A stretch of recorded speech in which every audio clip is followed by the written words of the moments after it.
Hello and welcome to Tech Talks. I am your host, Bill Murphy, and we are across the country with more than 45 years combined experience, actually a lot more than combined experience. But ASP, for example, and Quick Supply have been in business for a very long time. Cascade's really the only new kid on the block. We just started Cascade a couple years ago, and we do have technical sales professionals in all locations and a number of CPESs and one civil engineer, yours truly. I'm very proud of our companies, the footprint that we cover, and we're good friends with the people that do what we do in all the gray areas. In fact, Sam and I keep saying her name like you already know her. Some of you do.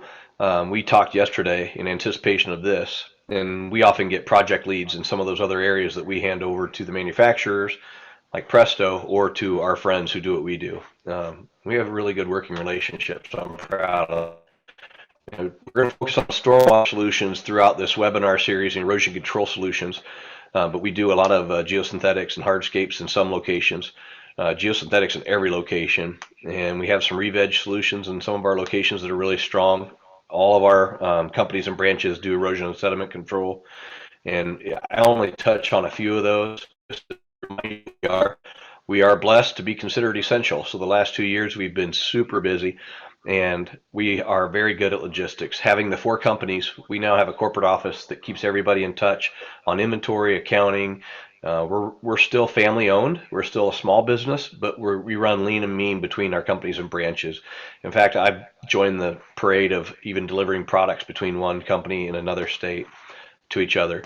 The trucks, we are trucks every day. So we're blessed. We can bring in a semi-load of products from someone like Presto Geosynthetics or Geosystems, and we can break that down into whatever you need on the site at that particular time of day, whatever day you need it. And that helps us help you as a partner. I will tell you that we have a lot of longevity in our company among our employees, and I'm proud of that as well. I have a lot of good relationships throughout all of our companies. We work well as a well-oiled team. One thing I didn't do for Sam was write down her bio, but I know that she's an engineer, and I've worked with her for years now, and I've got to see her in person. Sam and I had to adapt over the last couple of years to becoming virtual more, and I'm traveling some now, but we're able to do this. And we both want to offer to you to do lunch and learns in your office, to do specific project meetings.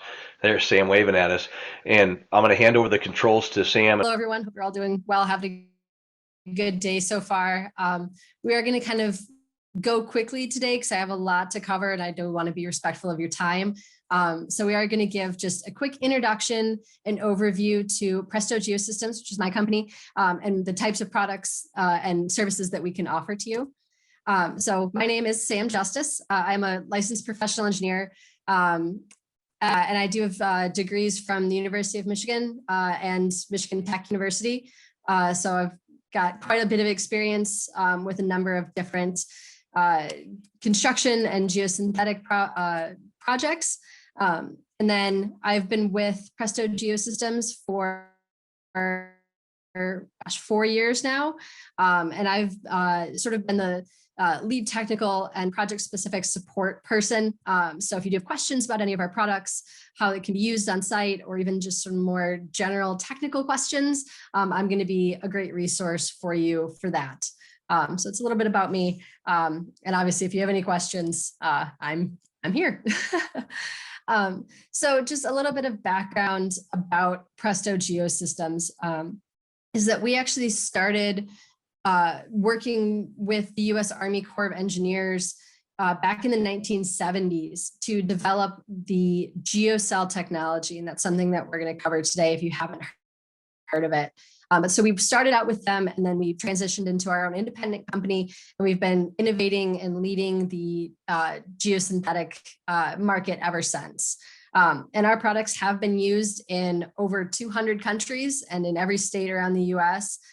So we are worldwide. We've been doing this for a long time. We are the leaders in this type of market. So we're going to be the best ones to give you the experience and the knowledge and the know-how to do this type of work, to give you, a complete solution for whatever project you might be working on. So we do operate in 3 broad product areas. The first is going to be with our Geoweb system. That's going to be the geocell technology, and is for soil stabilization. And those can be used for things like load support to support vehicles, slope and channel protection against surface erosion, and then also constructing retaining walls. And then we also can do porous pavements. We have both vegetated and aggregate surface solutions for those. And then also lightweight reusable construction mats. So we're going to touch on all of those things today a little bit. But if you do have any questions, please put them in that Q&A session. And I would love to get into some more deeper topics about these sort of things than we're going to cover just in the presentation. So definitely do that if you have questions, because we are going to be pretty surface level. Okay, so we're going to start with the Geoweb Geo Cells. It's a 3D soil stabilization system. Like I said, we've been around for about 40 years now, but it is still a bit of a niche product, so you may not have heard of us. But this is going to be our most common product. And it is going to be the most versatile. So, it's going to be probably one of the first things that we would offer you. So the Geoweb system is going to be our proprietary version of the geocell technology, and it consists of two main attributes. So the first is going to be the cell or the container size. So the cells come in 3 diameters, small, medium, and large. And then they have 5 cell heights, 3, 4, 6, 8, and 12 inches deep. And that's where the 3D system comes in. So this isn't a planar system like a geotextile or a geogrid. This is actually a 3D system that has a defined depth. So there are obviously a lot of combinations here, and we can help you determine which one's going to be the most appropriate for your site, because it does depend on project specific conditions and project needs as to which one is going to be the most appropriate. So another thing I kind of want to point out is going to be the ultrasonically welded seam, and that's what's highlighted here. And so this is all of the connecting points within a geocell, and it's going to be really important to how a geocell actually functions. So the stronger your seam strength, the better the performance of the geocell overall. A strong seam allows for a heavier infill material, the use on taller and steeper slopes, and better lifetime performance overall. So the Geoweb system is produced using the highest quality, high density virgin polyethylene, so Hdpe. And it is consistently strong at all of our weld points and all of those junctions, while maintaining semi-rigid ductile properties within those cell walls. So it's not super important that you know that specifically, but just know that the point is that we're trying to maximize all of the different properties that make a geocell function without focusing on a single one. There are some competitor knockoff brands of the geocell that focus on maybe 1 or 2 properties to the detriment of others. And so you'll actually see things like rupture or just tearing of the geocell walls because they're so focused on something else. So the Geoweb system, because we've been doing this for so long and we have the leaders in this technology, we've really optimized the system so that it's going to be avoiding all of those potential damaging effects, and it's going to have good uniform performance over the lifetime of your project. So just something to keep in mind. Sam, I want to jump in with you on that because we've seen it before.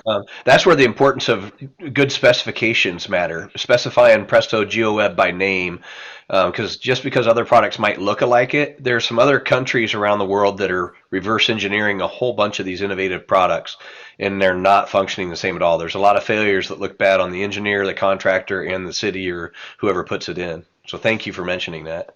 Yeah, it's really important that, when you want to use a technology like a geocell, that's maybe not something that everybody, and especially contractors, they might not be familiar with. It's really important that you hold this. You don't want to settle for something that claims that it's equivalent or equals, but then it's really not. So it's really important that you hold to the specifications that you get, when you use a product like this, so that you know that you're actually going to get the performance that you're expecting. Thank you. Good point. Okay, so I said that there were two main functions to how a geocell works. One is the actual material that the Geoweb panels are made out of, that HDPE. The second is going to be the infill material. So you actually put in material into those cells, those containers, and that is a second major property of how the system works. So you can use a couple different varieties. You can use topsoil and you'll get a vegetated surface, good green grass lawn. You can use an aggregate, and this can be any granular material. So it can be sands, it can be stone, it can be recycled materials such as recycled concrete or asphalt. And then you can also put in concrete and then have a concrete surface. So you got some variety there.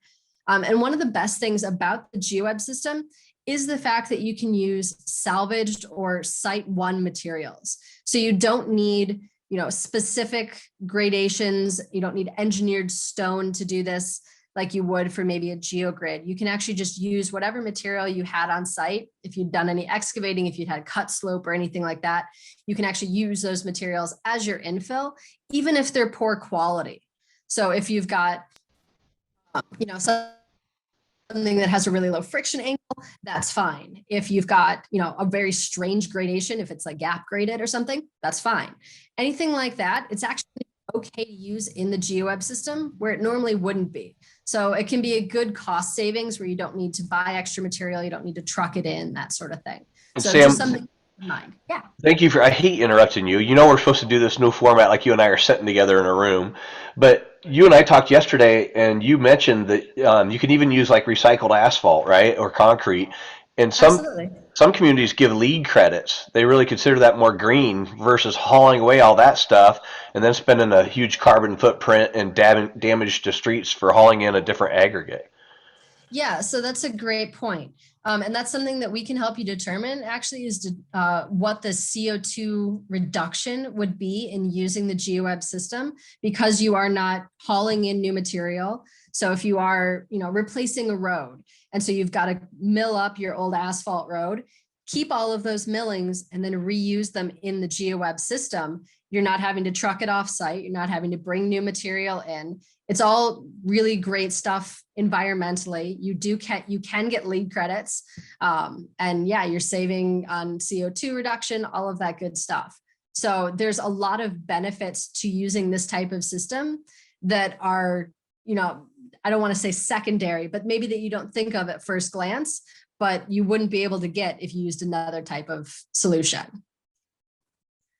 Okay, so here's that spec that we talked about, Bill mentioned. So this is something that we provide to you for free. It's on our website, or if you have any specific questions, we can get into those details with you directly as well. But this is the sort of thing that you want to make sure that you're following if you were to use a geocell and hopefully the Geoweb system, is you want to follow these specifications and you want to make sure there's no fine print, there's no weasel words where it's, up to this amount of strength or anything. You want to make sure that the numbers that you're seeing and the numbers that you're getting are what they're supposed to be and are what are going to provide the right system for you. So just something to keep in mind. We are, ASTM and ISO certified. So, all of those good organizations that say, we trust these people, they actually do manufacture. We go in and check their manufacturing process. We do all of that. We pass our certifications yearly. So you can trust us. So the Geoweb system, it's actually more than just the panels. There are some components to it that make a complete geocell system. And so we're going to go over those really quickly here so that you know some of the things you might get if you were to suggest this type of solution. So when you have it for load support, so when you're trying to do vehicle loads, pedestrian walkways, bike lanes, that sort of thing, you're going to actually lay the Geoweb panels basically flat on your surface. And then the Geoweb panels themselves are going to act as a platform to support those loads. So you'll be driving, walking, biking directly over the Geoweb panels. And then the material that's confined within the cells is confined. So it can't be pushed away. You're not going to get ruts. You're not going to get sunken drive lanes, potholes, that sort of thing, because it's all confined within the Geoweb panels. And then if you want to go to a steeper slope, something that maybe you're not driving on, but you are now concerned about erosion on a slope, you would go with a Geoweb system that would look something like this. So now you're concerned that you might get rills or gullies. Maybe you have some superficial slumping, pretty shallow, less than a foot slumping generally. These are something that the Geoweb system can help prevent. And basically you want to do this because nature is saying, nope, this isn't a stable slope, and the Geoweb system is going to make it one. So there's a number of different ways to hold the panels in place. And you can either do stakes along the slope face, or you can do a tendon and then a crest anchorage system, something like a dead man anchor or earth anchors at the crest. There's a number of different ways you can do that. And there's a couple different factors saying which type of anchorage is going to be more appropriate for your project. And that's something that we can help you determine, because there's no one right answer as to why you would choose one over the other. So that's something that we can help you with, and make sure we get the right system for your project. Then you can also do channels. Now, slopes and channels are basically the same thing, except channels have water flowing through them or over them, around them, that sort of thing. So it's just introducing water flow to the equation. And so there's two different ways that you can sort of lay this down in a channel situation. And the first is going to be exactly like a slope, where it's laid directly on the slope face, and you can have it be along the channel bottom or not, depending on the type of protection that you need. And this is going to be good for areas where your slopes are relatively shallow, so you have room for a larger footprint of a channel. But this is going to be one of the most efficient and quickly installed ways to protect against erosion. But we all know sometimes, you don't have the footprint that you wish you did. And so in those cases, you can actually build up the Geoweb system as a retaining wall. So you basically stack the panels on top of each other so that you don't have to lay them out quite as flat. You stack them up on top of each other, get a little bit narrower of a footprint. You can still carry the same amount of water flow through it, that sort of thing. So if you do have a very deep channel, this is the way you might want to do that. But you can also, vary the system. There's a lot of flexibility. You can have a retaining wall on one side and a single layer panel on the other. So you can sort of mix and match to see what's going to fit best for your site. So, the Geoweb system is great for even complex project sites. There's really nothing we haven't seen before or tried to do before. It's all good to us. So that's a nice little benefit. Okay, sorry, I'm trying to go quickly because we have a lot of stuff. So the last thing that I want to highlight is going to be the Attrik Key. And so this is actually going to be the device that connects individual panels. So an individual panel of Geoweb is around 230 square feet. Project's probably going to be bigger than that. So you're going to need multiple panels, and you need to connect them together so that they act as a single cohesive system. And so using the Attrik Key is going to be a fast and efficient way of connecting all of those panels. It's just a simple, turn of this little device that connects them. And it's going to be the thing that is as strong or stronger than the panels. So it's not going to be a failure point. Some of the knockoffs don't have something like this. So they make you use like a staple gun to connect those panels together. And those staples just rip right out. They actually will corrode in most environmental conditions. Even if they're not wet, just being exposed to soil makes those, tiny metal staples corrode. They're terrible. They're terrible. They're really bad.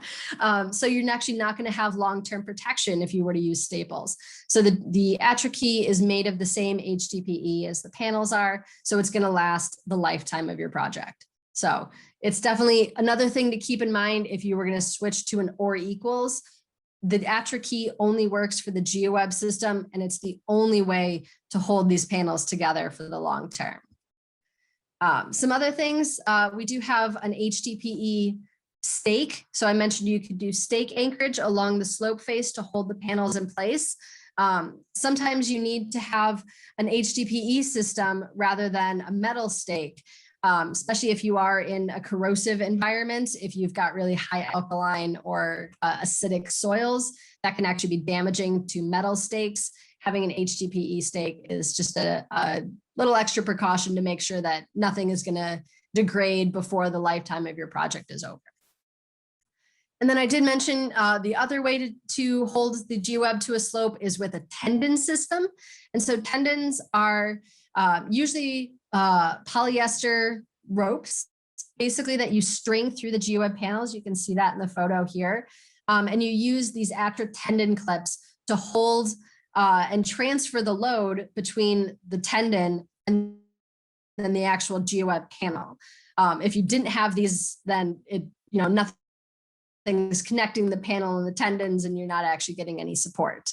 So this is another thing that make sure you have that complete system solution so everything is in place and is going to last the lifetime of your project. And so that covered the load support, channel, and erosion options. And the last option for Geoweb is retaining walls. And so these I sort of mentioned briefly in the channel section. You just stack them on top of each other. And it's going to be a more robust solution. Whereas, before it was mentioning just laying the panels on top of the slope face, it's only meant for superficial erosion. So really small slumps, rills, gullies, that sort of thing. If you have a bigger problem, if you've got deep-seated failure, if you've got an unstable slope, doing a retaining wall is going to be the solution to try and fix that sort of thing. These are going to be something that can go deeper into your slope face to try and secure those failure planes. And so everything for the Geoweb is following industry accepted practice for mechanically stabilized earth walls, so MSE walls. And so there's two options for those. The first is a gravity wall. And so these are generally shorter walls. 8 feet, 9 feet is kind of the maximum allowable for a gravity wall. They're a bit thicker. They go deeper into your slope face because they are basically sitting on themselves and having gravity hold them in place. So it doesn't work for huge walls. It's great for small wall sections, but it doesn't need any sort of other internal reinforcement. So if you don't want to do some severe, serious excavating into your slope, this is a great way to do that without having to do, a lot of internal reinforcement or, putting something in at the base to hold it in place, that sort of thing. The other option with an MSE wall is a reinforced earth wall. This is where you do have that reinforcement. You can see geogrids being placed here. That's a pretty common one. Other geosynthetics are options as well. And so this one is great for basically any type of retaining wall. It has no height restrictions to it, and it can hold some really heavy loads at the surface. I mean, you can see some construction equipment going across the top of it in this photo, but you can put highways, you can put buildings, all of that good stuff right on top of it. The only restriction is going to be in terms of that reinforcement. So the reinforcement is required to be 70% the height of the wall. So if you've got a 10-foot wall, your reinforcement has to be 7 feet, that sort of thing. And that's following the federal highway guidelines, FHWA, for retaining walls. So that's where that number comes from. So if you do have a very tall wall and you don't have, dozens of feet to be able to do excavation, you can actually do them in terraces like you see in the left-hand photo. So you can do a series of shorter walls with shorter reinforcement, but still achieve your overall height. So just an option to do if you know that you have to put, a 30-foot high wall in and you don't have, what would that be, 24 feet of, excavation to do. You can do it in terraces and have a little bit less excavation, still achieve your overall height. Okay, so with that sort of background and some knowledge about the Geoweb system, I want to just sort of go over some types of applications. These are probably the more common applications that you would see and that you would sort of expect the Geoweb system to work on. So we're going to start with load support, where the Geoweb is actually at the surface, creating an aggregate surface, roadway, parking lot, etc. So like I said, the Geoweb system is basically at the surface, so you're not having a hard surface pavement, you're not doing asphalt or concrete or anything, it is going to be an aggregate surface. And so because of the strength and the confinement of the Geoweb panels, we can actually provide a pretty significant reduction in the overall cross-section depth, sometimes as much as a 50% reduction, which is huge, especially when you know that you have some really heavy loads that you may need to carry. So this was for Kansas City Southern at an intermodal transfer facility. So this was where train cars were going to be coming in, offloading full containers. They were going to be using, large trucks, large construction equipment, that sort of thing to move these containers around. So they were going to be some really heavy loads that were going to go on this system. And so they were able to use the Geoweb system to actually do that 50% reduction in cross-section depth. And they were actually able to use a poor quality limestone that they had access to from a nearby quarry. So they didn't have to truck in a lot of expensive equipment. This was actually a local stone they were able to use. And they were able to keep it with relatively minimal fines. So those silts and clays, and that allows for water flow through the system. So it actually functions kind of like a porous pavement. So you're not going to get ponding at the surface. You're not going to have to worry about sheet flow at the surface and collecting stormwater, in drainage swales or a detention pond or anything like that.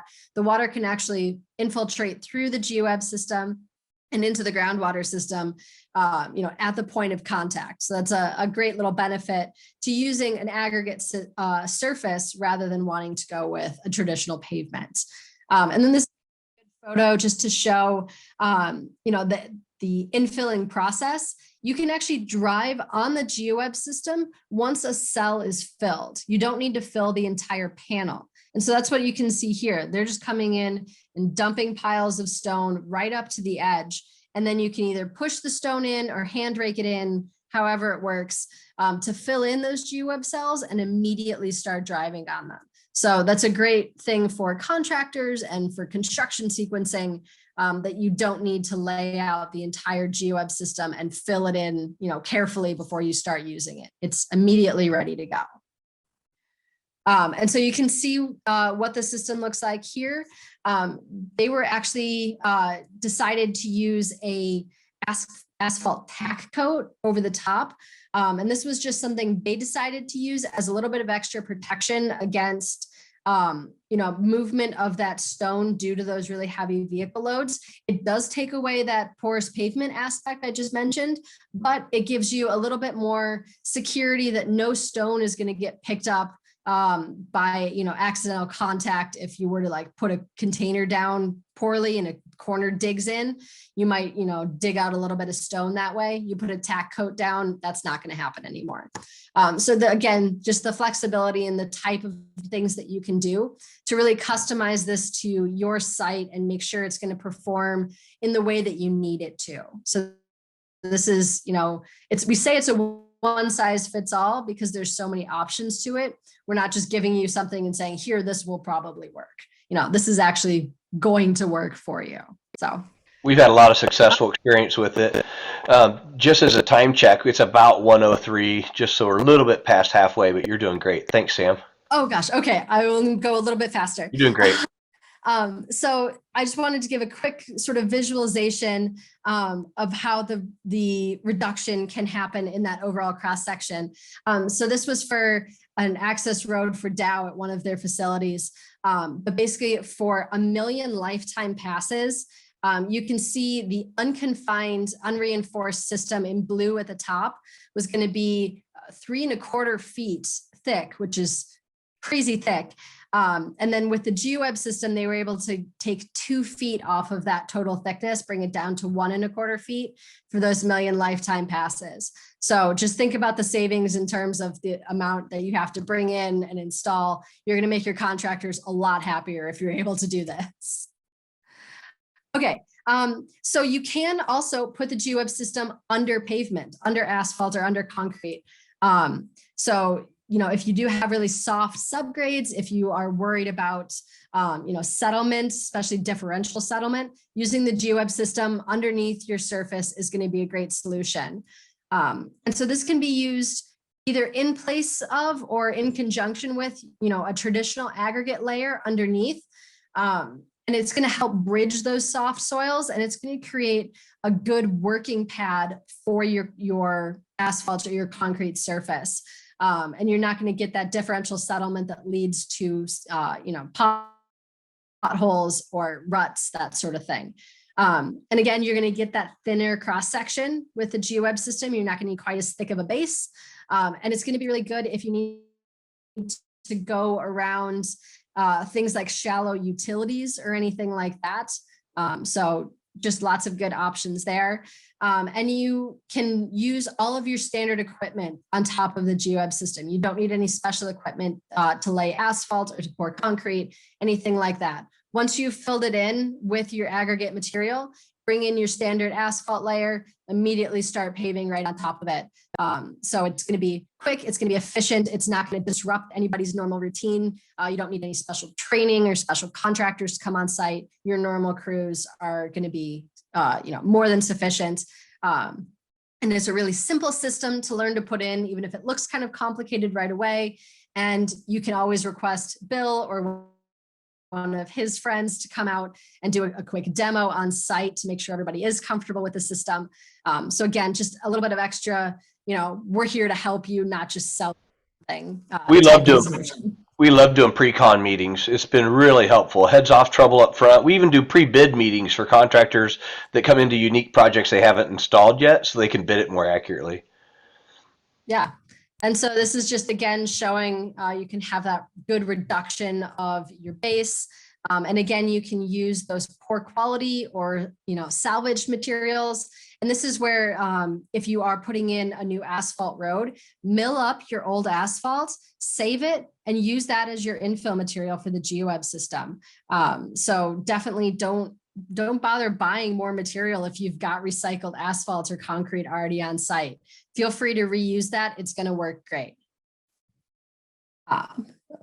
So just a quick, this is sort of what it looks like in the before picture. We've all seen it. There's alligator cracking, you're especially along the edges. It's all just sort of degrading and rotting away. You come in, tear it all out, put the Geoweb system down, put that recycled asphalt back in, and then you get a good smooth surface. It's going to last a lot longer because you're not going to see those reflection cracks come back up. If you were to just pave over old asphalt, those reflection cracks are now gone, and you're not going to get differential settlement that's going to cause cracking or potholes. Everything's going to be good and uniform, reducing your overall lifetime maintenance. The road's going to last a lot longer. Your drivers are going to be a lot happier. All good stuff. Okay, so moving on to some slopes. So again, this is both kind of slopes and channels. It's basically protecting against that surface erosion. Lots of different applications, things like embankments, dam faces, stormwater channels, roadside ditches. I could go on. There's lots of different opportunities here. Lots of good things that the Geoweb system can fit. So this is a popular one, doing a roadside ditch, and it's to replace something like a riprap channel. Those tend to need a lot of maintenance over time. They tend to look unfinished. They're not really safe if a car were to accidentally drive into it or anything like that. On the other hand, you can do Geoweb system. You can do vegetated infill like they show here, or you can do stone infill if that's the look that you're going for. But it's going to keep everything confined. You're not going to have just loose stone flowing around, that sort of thing. And you can use smaller stone. You don't need the large, 12 to 18-inch riprap stone. You can go with smaller aggregate, which is easier to get a hold of. You can use that recycled content, all of those sort of things that we've mentioned before. So road embankments are also really common. And one of the great things is that these can help shore up the edges of your road where you have the potential for degradation. So by putting these right up against the edge of a pavement, it can actually help hold that pavement in place, and it's going to help prevent that degradation, and then also protect your slope face. You're not going to get that erosion, those rills and gullies from stormwater or anything flowing off of the road down the slope. Everything's going to be just held in good place. So like I said, road embankments are probably one of the more common, and that's because they can actually fit into these small spaces really well. They can go right up to the edge of the road, and they don't need anchor trenches along the toe of the slope, so you can put it right up against the curb. And there's a lot of flexibility at the top of the slope as well. So in this picture, you can see they're actually right up against a tree line. So they didn't want to have a deep trench that they would have had to dig. So they were able to use earth anchors, which are much less invasive. They have much less space. And they were able to hold the Geoweb system in and protect this slope, hydroseed it, get good lawn. And now you're not going to have to worry about things slumping down onto the road and potentially clogging up or closing off a roadway because of erosion. So definitely one of the more common applications. Another common application is actually along shorelines to help with bank erosion. And this can be along rivers, it can be along lakes, man-made or natural lakes, stormwater channels, that sort of thing. And so the Geoweb system can actually help prevent erosion due to water movement and wave action. So this was a man-made lake in Lake Point, Kansas. And there was some gentle water flow all of the time. It was going towards a small, lock structure, but it was really eating into all of the banks. It was actually destroying people's lawns. People were really unhappy about it. They wanted their lawns to stay in place. They wanted it to be walkable, all of those sorts of things. So the Geoweb panels were placed, and you actually place them both above and below the water line. So the panels actually go below the water to just make sure that anywhere the water is flowing is going to be protected by those panels. And this is where you can actually do a fun little thing where you mix infills. So you can do topsoil above the water line. So it's going to blend into the lawn. It's going to be green grass that's nice and walkable. And then you could do stone below the water line, where vegetation is obviously not going to grow, but that stone is going to help protect against those that water movement, that wave action, and protect the banks and hold everything in place. So a little bit of flexibility there as well. And then here you can see they decided to put sod in the Geoweb panels just to make sure there was grass in even faster. So you can see where they are now, but give it a little bit of time. It's going to blend in really nicely. You're not even going to know that Geoweb system is there. It's now going to be protected against erosion. It's not going to be much more walkable. You can walk on it, you can bike on it, dogs, anything like that. So this is now, a good protected system. The homeowners don't have to worry about, any potential safety concerns if they wanted to go along the lake edge, all sorts of good things. And this is now going to last a very long time, so nobody has to worry about it. Another really common application is, again, along roadways, but under bridge abutments.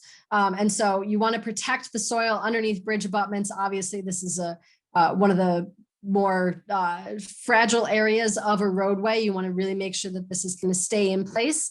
And this is, again, where you can actually do that mixed infill. And so this was something that MoDOT did. So they were able to use the flexible nature of the Geoweb panels to place them along this sort of undulating slope underneath bridges, around bridge columns, that sort of thing. And they were able to use this to help prevent erosion due to water flow coming off of those bridges, which was something that they'd had concerns with over time before this. And so they were actually able to use, I'll go back, the bottom right-hand photo. You can see they were actually able to use vegetation in the sunlight areas.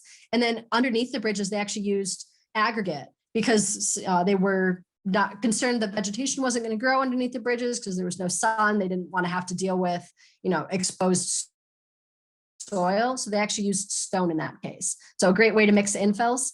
And then you can do that with concrete as well. So again, underneath those bridges, usually it's a regulation sort of thing as to whether or not you can use stone or if you have to use concrete.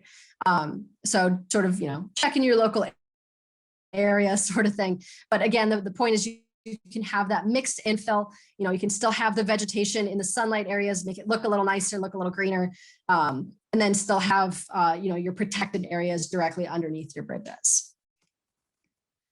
Okay, and then again, the last thing with the Geoweb system are those retaining walls. These are a really complex type of solution, so I'm going to go through this really quickly and not really get into a lot of detail, but I'm more than happy to discuss it with you in great detail if you are curious. This is something that I've worked a lot with, and we have a lot of good backup research for this. So if you are curious, please ask questions. So we're just going to do a quick case study. So this was going to be a vegetated retaining wall beneath a gravel road. And there was also a small intermittent stream. So a couple different, environmental conditions that they had to deal with. And so the Geoweb was able to support the road underneath, or the road above the wall, while not having any erosion concerns due to that channel. And so you can see they put it in all of those nice stacked Geoweb panels on top of each other. They then hydro seeded over the whole thing because they wanted it to have a good vegetated face. And so one of the nice things about a Geoweb wall is the flexible nature. So it can go around the curves that you see here. You can change elevations. If you have a varying base level, you can do that. So there's lots of basically a lot of flexibility with this sort of thing that you wouldn't have if you were to say put in gabion baskets, that sort of thing. And then you can see they've vegetation has started. They've got water flowing through it. They put a fence in at the top. And so you can definitely put in structures along the top or the toe of a wall or Geoweb slope, and it's not going to interfere with how the Geoweb system functions. And then you can see lots of good vegetation. You don't see the panels anymore. So you're really camouflaging into nature. So you're not really seeing, the plastic material, which I know some people, it's just not really aesthetic to see the plastic. So you don't have to worry about that. It's all going to grow and it's going to become a good sort of nature preserve style system. Looks great. And it's going to be good and stable for the road on top, the channel below, all of that good stuff really just disappears into the landscape. Okay, I'm running out of time quickly. So we're going to go sort of transition now into porous pavements. So this is moving away from the Geoweb system and now into a porous pavement system, which can be helpful to promote things like green infrastructure or low impact development practices. So we offer two options, one with a vegetated surface, it's called GeoBlock, and one with an aggregate surface, it's called Geopave. And really the only difference between the two are going to be traffic restrictions. And that's because even with protection, grass just doesn't like being driven on. So you really can't drive on it every single day. It's meant more for intermittent use. So think of something like a church parking lot. People really only go to churches 1, 2, maybe 3 days a week. They're not driving on it every single day. So the grass still has time to grow and become healthy and not get crushed under tires. And then if you are going to be driving on it every single day, using a stone surface, no problem. Got all sorts of good stuff there. So like I said, for the grass surface, it's GeoBlock. And so there's lots of good things here that I'm not going to go through all of them, but these are all of the benefits to using a rigid paver. And that's what these are, is they're rigid. So when you kind of twist them, you're not going to get a lot of movement. But the important thing is going to be the open cell along the bottom. So you can see there's a lot of space in the bottom where there's not plastic. And that's what's going to be the thing that allows the grass to grow. So it's not, confined within those cells of the GeoBlock paver. It actually gets down into all of the soil underneath the paver to get a good root zone, become good, healthy grass, all that good stuff.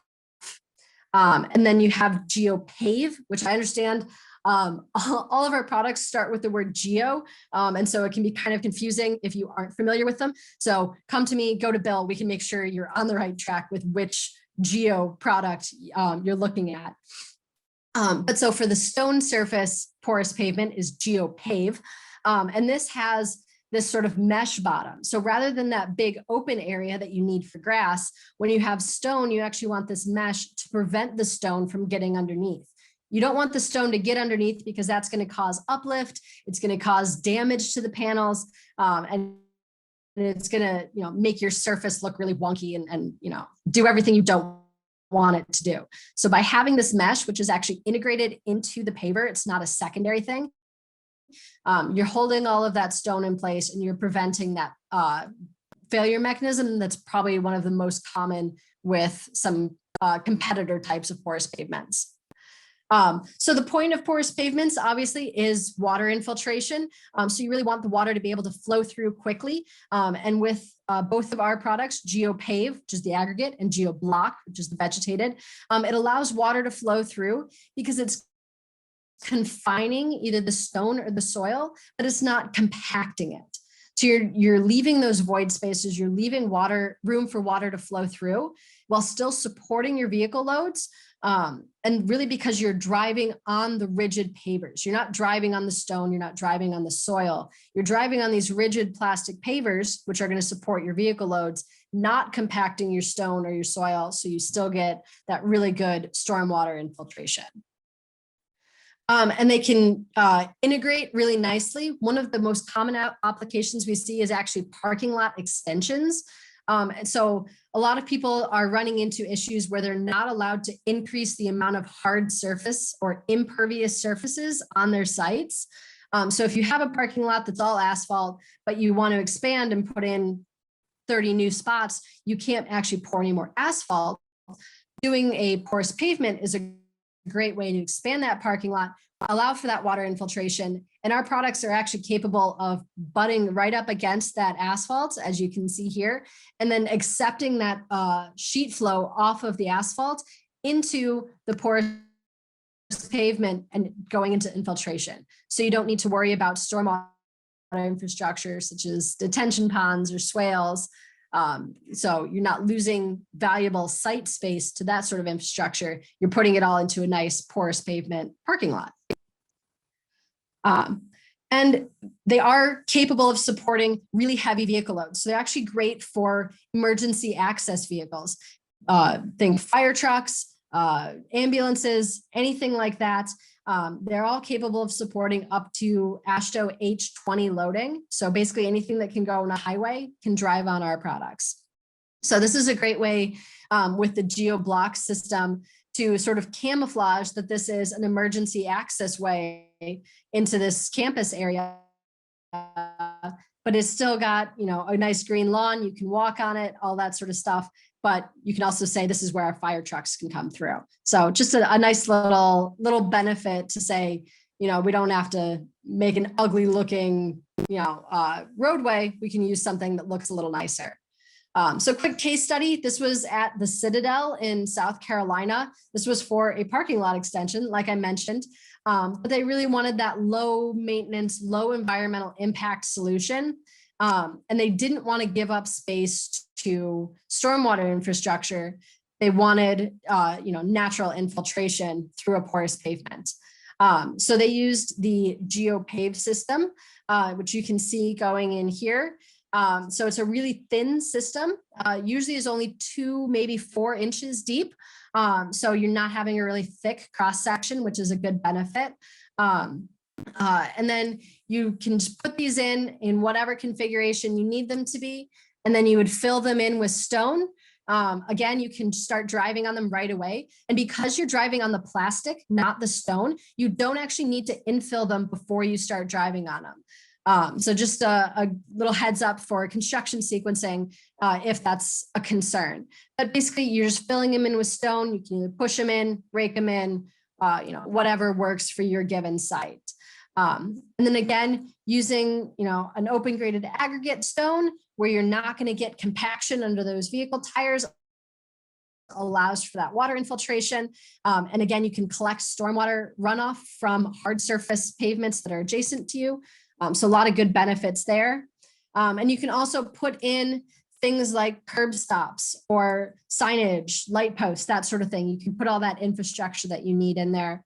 And this photo was about a decade after installation, and this photo is about 5 years old now, so it's been in place for about 15 years, still going strong. Not a lot of maintenance they've had to do. You don't have to come back in and keep replacing the stone because the stone's confined within those panels. A little bit about some maintenance. I know everyone's kind of concerned about how to maintain a porous pavement. And there's things, you don't want organics to fall on top and start rotting. So when leaves fall, just do a standard, rake them off, or a leaf blower so that they don't start rotting and sort of clogging up the system. And then if you are in a snowy environment or an icy environment where you've got those winter conditions, you can actually still snow plow over the top of them. You can put salt or de-icers down if you want, but keep in mind that those would infiltrate into your groundwater system. So maybe not the greatest solution to allow salt to flow right into that, but it is possible if you want to.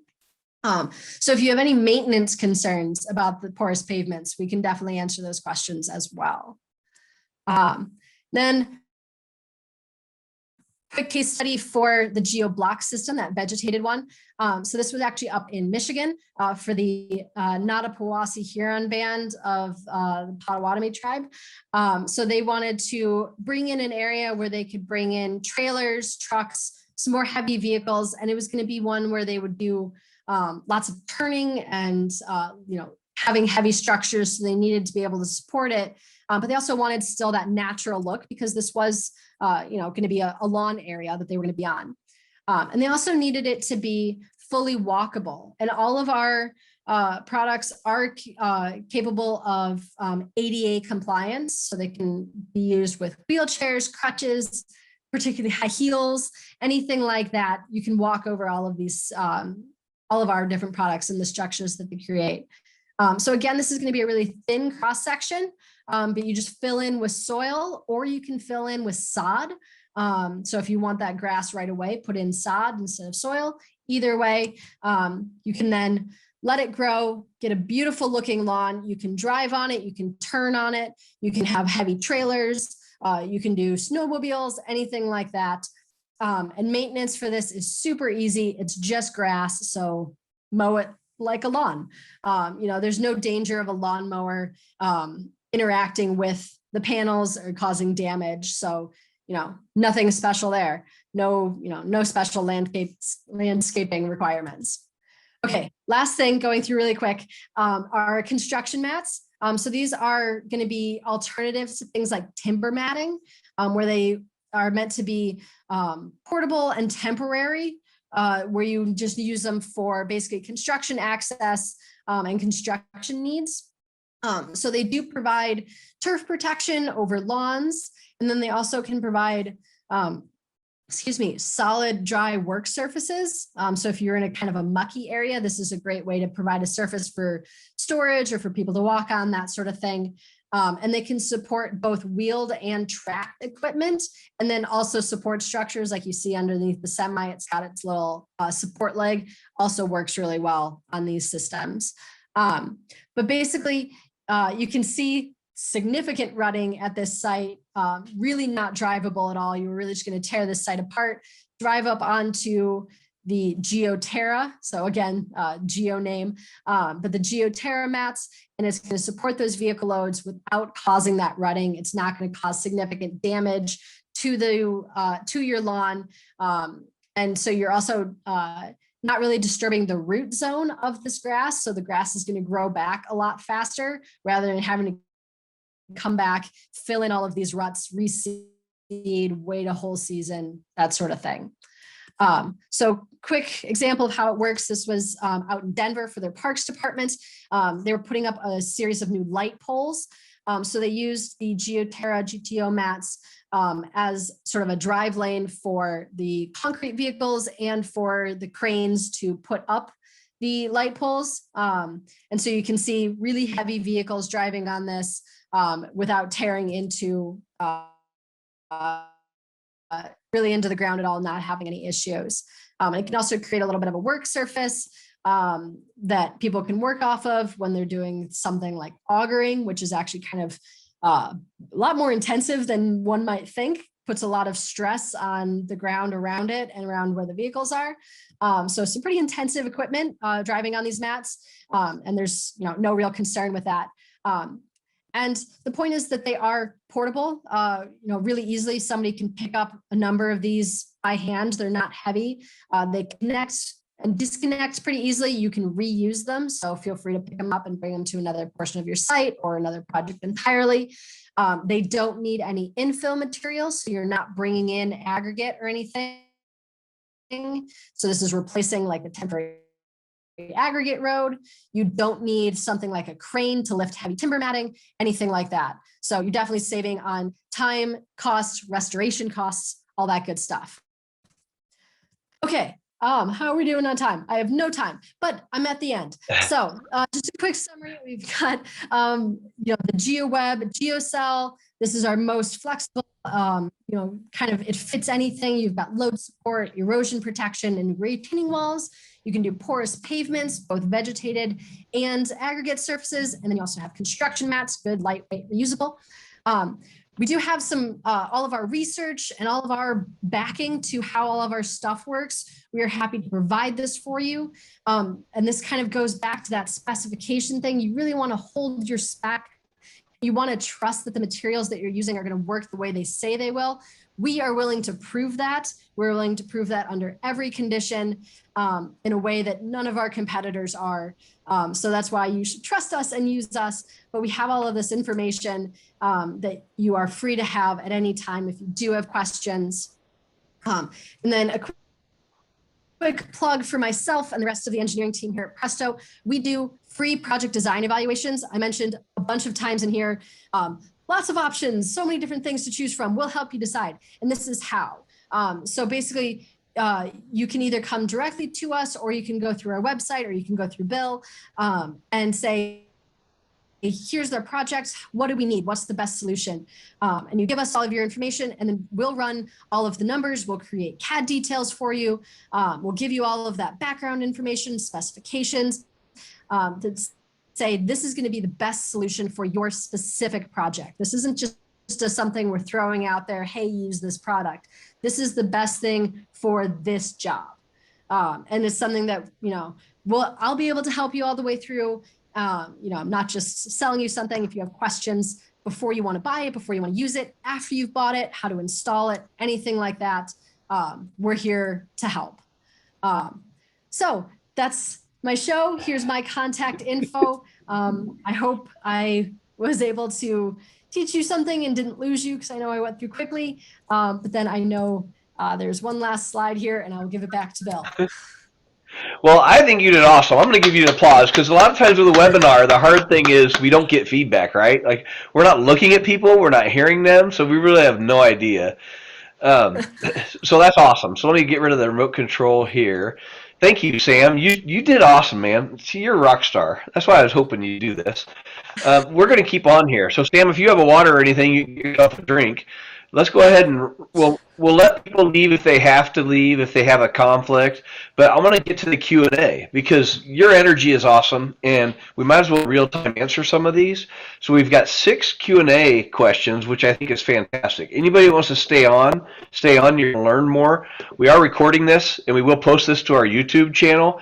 But I recommend you guys stick around for another couple minutes. So on the Q&A, if I can go in order here, the first one talked about a project that may require a reinforced slope and retaining wall, and they're asking about cost. I want to jump on that right now, because our companies offer modular block wall systems. We offer all kinds of wall systems, but none of them will tell you just a ballpark number for their product without some site-specific information. And it can range anywhere from, I don't know, $20 a square foot for some products to over $30 a square foot. And if it's a vegetated solution, we even talk about, are you going to be in a climate that's going to get enough irrigation, or do you have to irrigate it? Or is there going to be a contract that says someone has to drive by and water this until it's fully established? So there's quite a few variables there, anonymous attendee. But what type of vegetation can be used for an exposed face for an apartment development? Sam, you can answer that as well as I can. I'll just add, and Sam, I'll shut up and let you answer. The first thing I would say is, it depends on your what's healthy and native locally. It doesn't even have to be native, but you got to be careful. If somebody somewhere in the country gave you a recommendation for all 50 states, I wouldn't trust it. Locally available plants and plants that can thrive in your climate are important, but also to make sure they're not going to become an invasive species. So, Sam, I'm not in LA. I know you're not either, but you probably have experience. What do you talk about for vegetation? Yeah, definitely not a landscaper or a botanist or anything. But yeah, the most important thing is that it's going to be something that's going to grow in your area. Something that's going to grow in Washington might not grow very well in Texas. So that's going to be, kind of the thing that you want to make sure you really focus on. But really, the answer is anything that is a grass or a flowering vegetation, something that doesn't have, large tree trunks are going to be appropriate.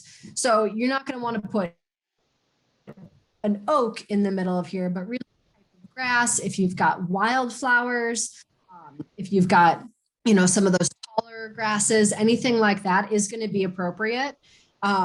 Basically, if you can pre-seed a soil or use hydro seed, anything that's going to fit in one of those categories is going to provide you a vegetation that's appropriate.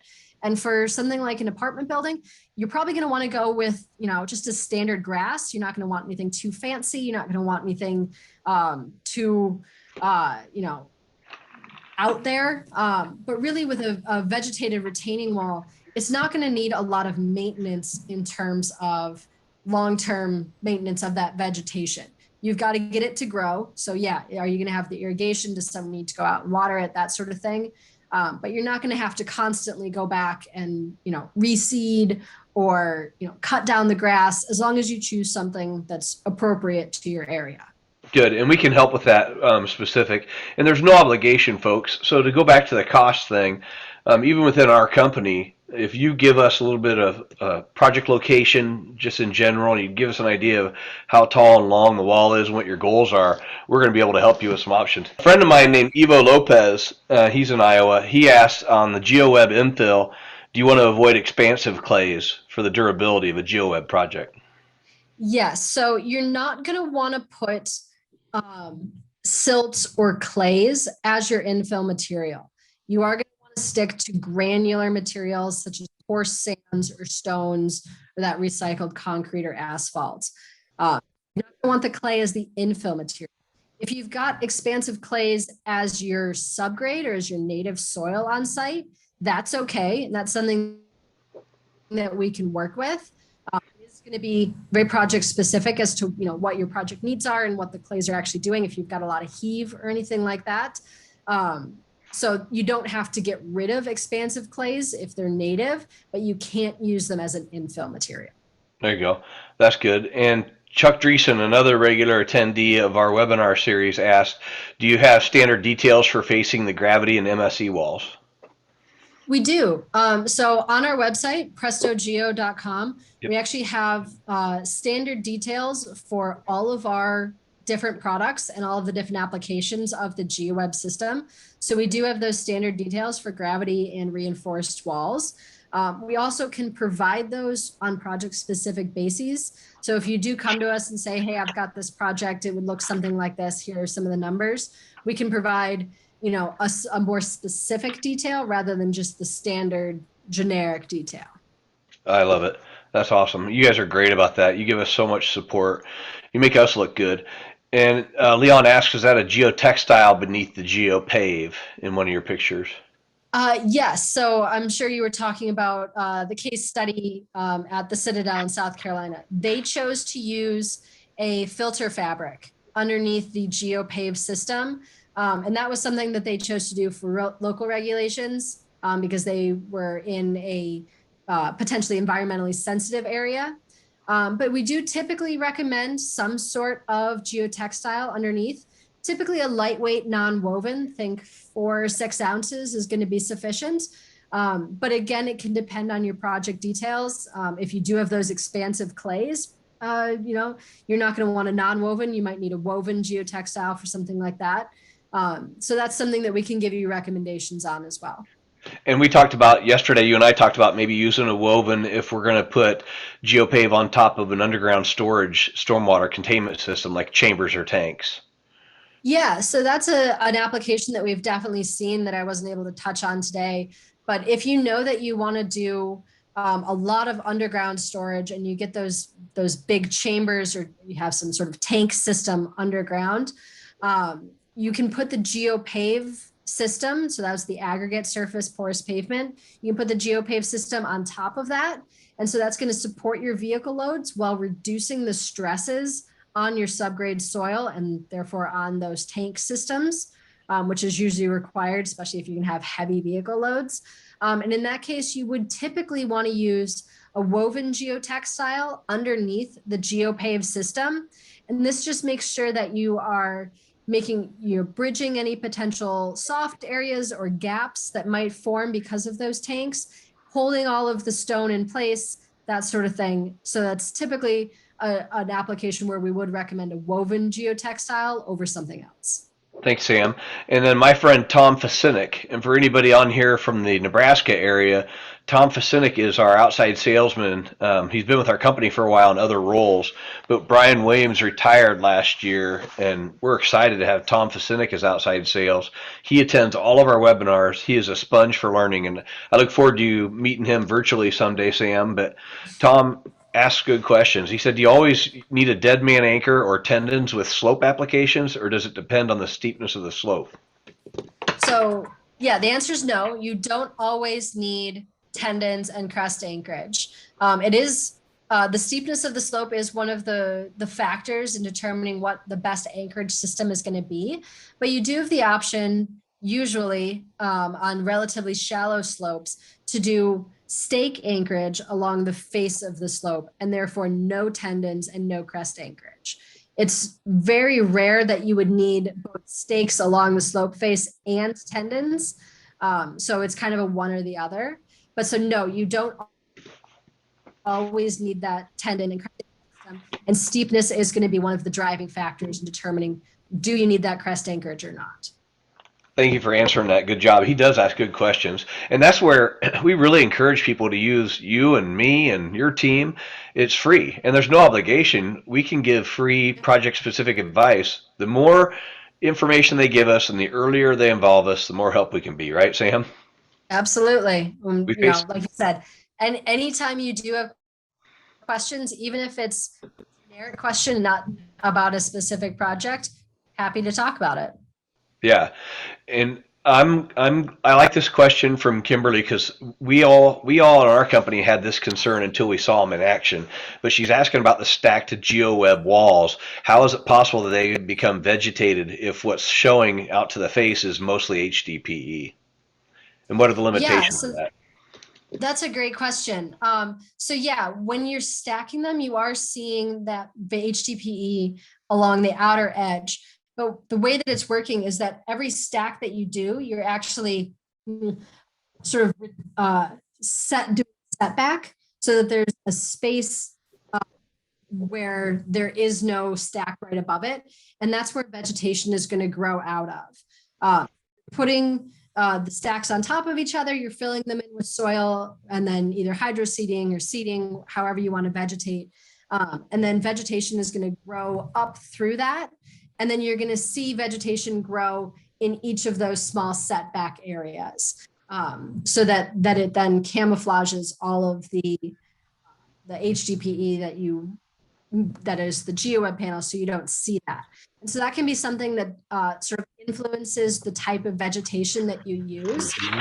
Using something that's going to grow in thicker, grow in a little bit taller, is going to really provide a lot better camouflage than really a single flower in each one. That's not going to totally hide all of the plastic. And so in terms of what vegetation to use or limitations, the only limitation really is you don't want anything with a trunk. You don't want trees, you don't want bushes. You're not going to put something like azaleas in there, which are, come off of a stalk. You do need something like grass or wildflowers, something that's going to have a good root zone and then full coverage as it comes off the top. Thank you for that. Good answer. And I think your pictures tell the story. I mean, as engineers, we can give stats and charts, but boy, nothing really tells a story better than before, during, and after pictures. And you have a lot of those. So, in fact, you sent me yesterday, Sam, a couple of case studies on some vegetative walls. I think that's going to become increasingly popular this year as people look for some softer solutions that look a little more natural. Richard's trying to trick me into just coming up with a definite dollar number. And I'll tell you, Richard, here's why I don't. Um, I'm in Iowa, where we have a good hardscapes group, and so does St. Louis, so does Kansas City. Some of our other locations are growing into it. They have asked me as the engineer to stop ballparking dollar cost maybes for any kind of wall project because they're so project specific. So even with our block walls, I know you're probably walking around with experience of what you might say for a block wall. I just got caught yesterday from a coworker, and I'm getting to the age where if I say something happened a few years ago, it possibly could have been in the 1990s. To which my wife says, that's not a few years. That's a lot longer than a few years ago. But I threw out a number of like 10 to 15 bucks a square foot. And a friend of mine, Guy Lidekin, who's the manager of ASP and Quick, said, Murph, where are you getting that number? I said, oh, I used to do walls for friends, in college and shortly after college. And he said, man, you got to stop talking dollars because you're way out of your depth. It's a lot more than that now. And with the fuel costs, everybody's trying to find their ways to recoup their operating costs, and all of the wages are going up. Richard, I won't tell you a ballpark cost for a solid block retaining wall. I won't even tell you one for any of our walls without a little bit of project information. And that's the old engineer, it depends answer, but it really does. We have seen quotes where a vegetated wall system like Presto Geoweb can come in less than the block because of the accessibility to the site. How are they getting the material to the site? Because some of these projects are happening behind existing residential or commercial developments where it's really a lot of restrictions. So Sam has shown some of those eroded slopes, whether it be on stream banks or just some channels behind some developed property. They may be very hard to access. So some traditional systems may be hard to get.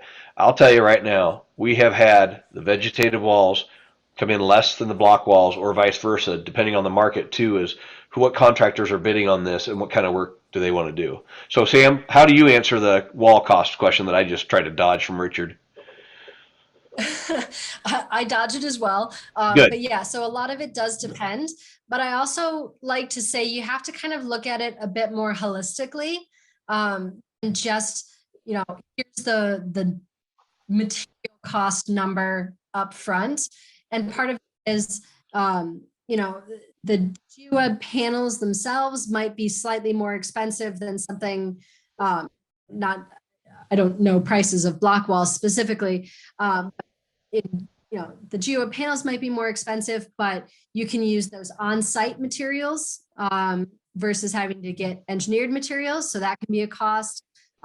Trucking, hauling costs, like Bill said, everybody's looking to try and do fuel costs right now. So, bringing in less equipment, not having to use heavy construction equipment can be a huge thing. Geoweb walls don't need things like cranes to put them in the same way that sheet pile walls might. So that's a big cost savings there. And then, especially with contractors, it can be hard to a bit of a hard sell to say, look at it long term. But then you have long-term maintenance costs that you can look at as well. So even if, one solution comes in more expensive than the other upfront, long-term, maybe it evens out, maybe one becomes cheaper long-term. So again, not answering the question, sort of answering the question. Well, I appreciate it. He knows the business. He knows really well. So I will tell you the next question I really like, and I'm going to add one of my own at the end since we're just kind of running on anyway. But this next question I'm proud of because I have hands-on experience with GeoWeb. I live in southern Iowa in a rural area, and I have friends who do cattle, hogs, crops, all the above. And I helped a cattle rancher protect an area where he had mama cows sinking in the mud as they trying to go to a watering station, and they would get their underbellies muddy, and they were making their babies sick, and so it was becoming a real problem for his operation. We put in GeoWeb, and we were able to cut around part of a pad where there's a water hydrant. The question here is there an XY dimension on panels, or can they be trimmed to be more narrow to be used to stabilize the base of a trench below a pipe? Yeah, so Part of that is going to be, hate to say it, there's a bit of another depends. So there's the panels themselves are going to be quite flexible. So they open like an accordion to create diamond shapes. But they are going to be sold in basically cell widths and cell lengths. Their width of them is always going to be 8.5 feet wide. And the number of cells that they are. And so they're 8.5 feet wide, and then they can be anywhere from, I believe it's 17 to 32 feet long. So probably the standard one is 8.5 by 27 feet, which is around 230 square feet. But you can sort of overextend them in one direction or the other, which would, if you pull them this way, they're a little shorter this way, sort of thing. Yep. You can also cut them. So the idea is you have to have a minimum of 3 cells wide on any given panel. And so whether you have the small, medium, or large opening is how wide that is. With our medium cell, 3 cells wide is 3 feet. So that's the minimum narrow that you can get. And then you can also trim lengthwise as well. So it starts out 8.5 feet wide, but you can either stretch it or you can cut it to be narrower than that. But there are some minimums that you have to maintain that can, tell you what they need to be. And Sam, I think the audio cut out a little bit, but you said for medium cells, if they're 3 cells wide, about what width is that? It's going to be about 3 feet for the medium size cell. And that's the smallest I've gone on a project where we needed to do that. We just lined the edge of a playground here in central Iowa, where they were using, the playground was a big concrete area next to the gym building outside, and they had a landscape playground further away, but on this big concrete playground where they had basketball hoops and stuff, they were pushing snow, and they had sand and salt, and they were just killing all the grass along the edge of the hard surface. So we put a 3-foot wide strip of GeoWeb the entire length of the parking lot / playground, and it worked great. Then the rock that's filled, we did smaller rock because they didn't want the kids picking them up, chucking them at each other. But the aggregate backfill then received that salty, sandy, slushy runoff, and it protected the vegetation that was downhill from that. Yeah, we also see that pretty often on roadway shoulders. So if you are looking to sort of expand your roadway, you can either do the 8.5 feet wide, but that might be more than you want. We also see it cut down to like a 4-foot width, and that gives a good shoulder on any given roadway that you can then fill in with stone, and cars can then drive on and sort of pull off the side. I love it. So yeah, we see people cut the panels frequently. It's really easy to do. It is. Something like a Sawzall is going to cut through them quite well. You don't need, anything too extensive to try and cut them.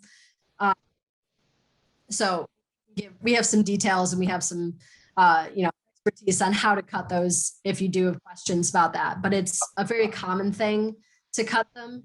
And you can cut them and then connect them back to larger panels if you need to. So if you needed like a 12-foot wide section, you could do 1.5 panels, and so you could connect a cut panel to a whole panel sort of thing. So definitely it's not a concern. And when I did it, I used a little cordless quickie saw, a little miniature circular saw, and I had the thing pulled together. I already knew how many panels I was going to do, or how many cells.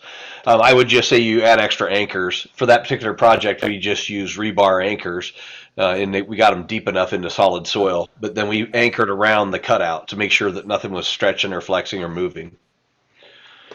So one last question for you, Sam, and then we'll get off here. What is a typical maximum channel velocity for a channel that's lined with vegetated GeoWeb?